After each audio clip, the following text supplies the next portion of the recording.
Boston. Now here's a city that knows a thing or two about old world charm meeting modern hustle and bustle. Picture this, cobblestone streets brimming with history, yet just as alive with the frenetic energy of today's go-getters. But let's not forget what also makes Beantown especially captivating. The extraordinary residences belonging to the old money crested elite, those blue-blooded aristocrats whose lineage can often be traced back to the Mayflower. We're talking about palatial abodes that scream both grandeur and timeless elegance. And these aren't nouveau riche McMansions. Oh no, these estates have been handed down through generations, safeguarding family legacies, along with priceless heirlooms and the stories these families could tell, scandals, triumphs, and hidden troves of secrets that would make even the most discreet of butlers blush. With that said, in today's video at Old Money Mansions, we'll dive deep into the world of Boston's aristocracy, unearthing stories that have long been shielded behind gilded gates and ivy-clad walls as we describe the top 8 old money mansions in Boston you can visit today. First, let's immerse ourselves in the Gibson House Museum, a time capsule from 1860 located in today's North York. Stepping in, you're met with a heady mix of smoked wood and honeycomb. Catherine Hammond Gibson commissioned this elegant abode for her son, Charles Sr., and it's an architectural marvel, mixing French mansard slate roofs with Italianate brownstone arches. Plus, the house sits on reclaimed marshland, a lasting symbol of Bostonian ingenuity.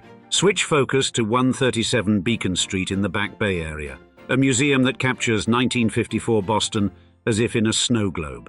The transition from Gibson House to this mid-century gem feels like quantum leaping into the heyday of Boston's elite. Back to Gibson House. Picture a grand black walnut staircase inviting a Hawthorne-worthy entrance. The house's opulent dining area, outfitted with a mahogany table, is the epitome of luxury. Charles Sr. would adjourn to an upstairs library, a realm so refined it could declare independence, where he managed his cotton brokerage. Charles Jr., Charles Sr.'s son, was another fascinating figure. Despite the Great Depression's harshness and the decline of his neighborhood, he upheld a luxurious lifestyle, frequenting the Ritz in full regalia. To protect his mother's precious china, he'd have guests dine in the staircase, a unique act of familial loyalty.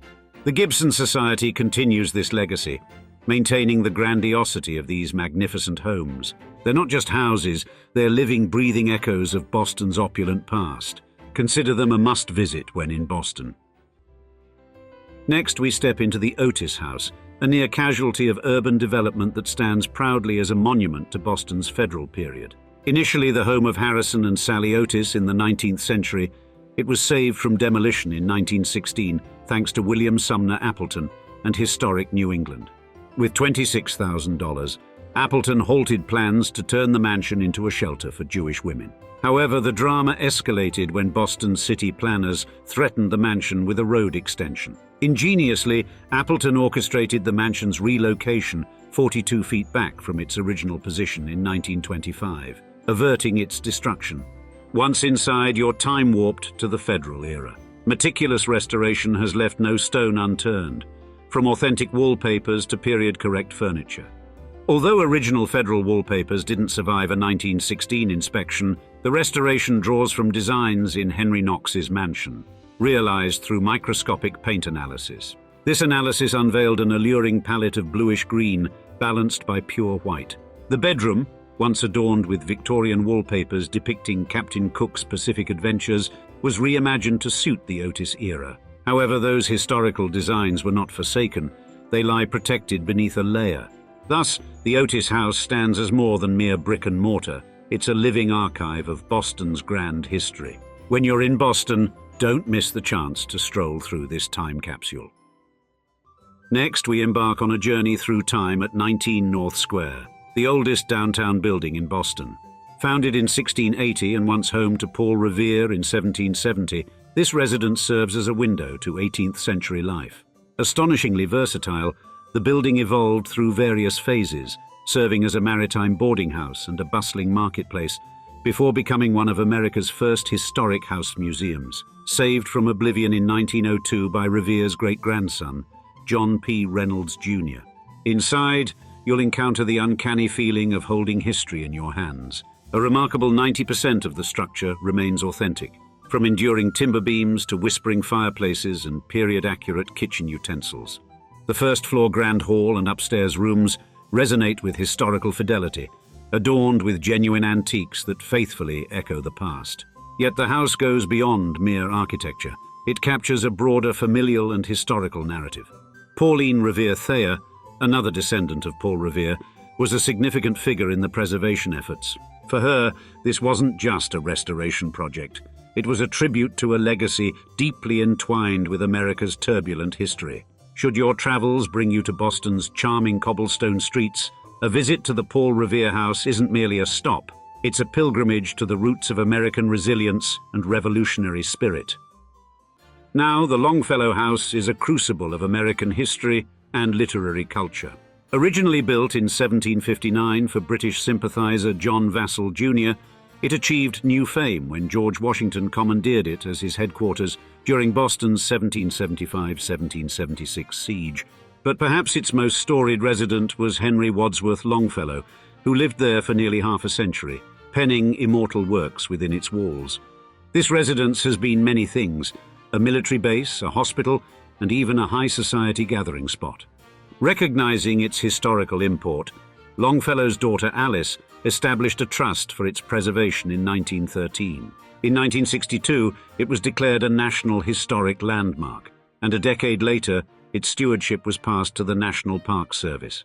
As you step through the door, you're greeted by a treasure trove of Longfellow's personal artifacts. The library alone holds around 750,000 original documents, a paradise for scholars. Moreover, a nearby park ensures an unblocked view of the Charles River and features a memorial celebrating Longfellow's work. Architecturally, the house remains a Georgian masterpiece, influenced by the renowned English architect James Gibbs. It has undergone minimal alterations, preserving its historical integrity. The gardens, too, have a rich history, rejuvenated post-Longfellow by leading figures in American landscape architecture, Martha Brooks Hutcheson and Ellen Biddle Shipman. All told, this house is not just a structure, it's a vivid narrative of America's complex past. For number 5 on our list of old money mansions in Boston you can visit today, we move over to the Larz Anderson Auto Museum, a Brookline, Massachusetts gem that marries automotive fascination with rich history. Nestled in picturesque Larz Anderson Park, the museum is renowned for holding the oldest motor vehicle collection in the United States. But it's more than just a showcase of cars. The museum is also an educational hub, featuring community activities, children's workshops, and lectures on the cultural impact of automobiles. The museum's story begins with Larz Anderson and Isabel Weld Perkins, a couple deeply passionate about motor vehicles. Their collection commenced with an 1899 Winton horseless carriage, expanding over time to include horse-drawn carriages and sleighs. Adding to its allure, the museum building, finished in 1888 by Edmund M. Wheelwright, was inspired by France's Château de Chaumont-sur-Loire. Isabel bequeathed the estate to Brookline in 1948, and today, 14 of their initial 32 vehicles still take pride of place, ranging from an 1899 Winton Phaeton to a plush 1926 Lincoln limousine. Far from being a static display, the museum remains an active community participant. Special events spotlight various car categories, from British marques to Italian designs and vintage models. Additionally, the on-site library is a sanctuary for bibliophiles, with its expansive collection covering automotive history and the Andersons' own literary works. So whether you're an auto devotee, history lover, or cultural enthusiast, the Larz Anderson Auto Museum offers an unforgettable journey through time and innovation. Next we meet Charles Bulfinch, the genius architect of the Nichols House Museum, an 1804 edifice that embodies Bulfinch's pioneering federal style, inspired by European greats like Andrea Palladio. But credit is also due to Jonathan Mason, who turned Beacon Hill into a haven of elegance by the 1840s, marked by rows of stylish residences. Fast track to 1885 and we encounter Dr. Arthur Nichols and his fashionable wife Elizabeth.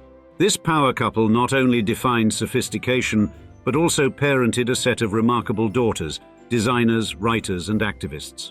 In 1930, daughter Rose transformed the family home into today's compelling museum. Step inside, and you're whisked back to the early 20th century, enveloped by the Nichols family flair and the cultural richness of the time. Here, the toil of working-class Bostonians and immigrants who made such grandeur possible should not be overlooked.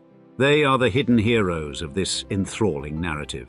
The building itself is a marvel, maintaining its original Flemish bond brickwork while boasting Greek revival touches added in the 1820s and 30s. The Nichols House Museum thus serves as a captivating lens into Boston's cultural and architectural evolution, appealing to architecture aficionados, history enthusiasts, and lovers of intriguing tales alike. Number 7 on our list beckons us to step inside Boston's Prescott House, a compelling marriage of architectural brilliance and historical allure. Originally built in 1808 by the successful merchant James Smith Colburn, its design features, from fluted Doric columns to artful iron balconies, make a loud statement about the era's affluence and aesthetic tastes. Then comes 1845, when William Hickling Prescott, the distinguished historian, takes residence. Despite visual challenges, he contributed significantly to historical knowledge, especially concerning Spanish history. Using a unique tool called a noctograph, he composed texts that continue to command scholarly respect. Moving to the present, and the Prescott House serves as a captivating museum.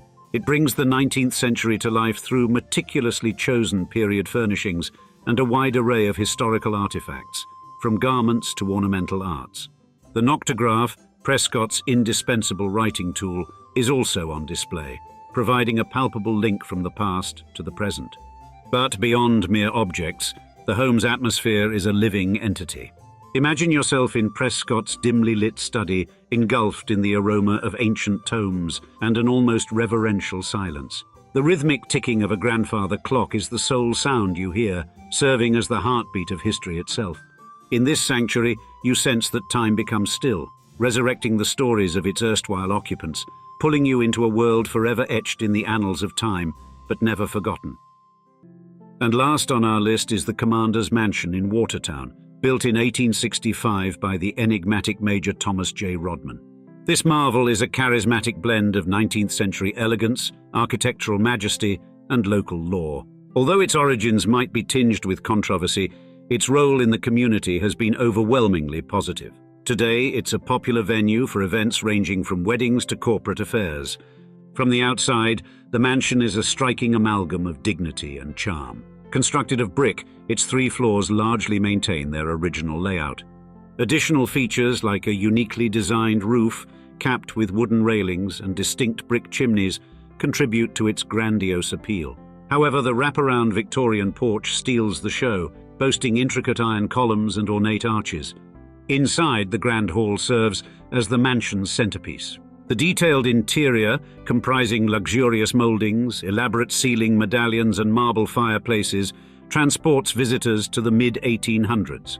The use of premium woods like cedar, chestnut and black walnut in its original construction adds to its prestige. The mansion has been recognized as a registered historic site since 1976, adding another layer of significance to its already intriguing backstory. For those looking for a space that harmoniously combines architectural splendor, historical richness, and a dash of Civil War-era mystique, the Commander's Mansion stands as an unbeatable choice for your next significant occasion. And now we'd like to see you in the comments. Which of these Boston old money mansions would you most like to visit? We can't wait to hear from you. And as always, thanks again for joining us for another episode of Old Money Mansions. Cheers, until next time.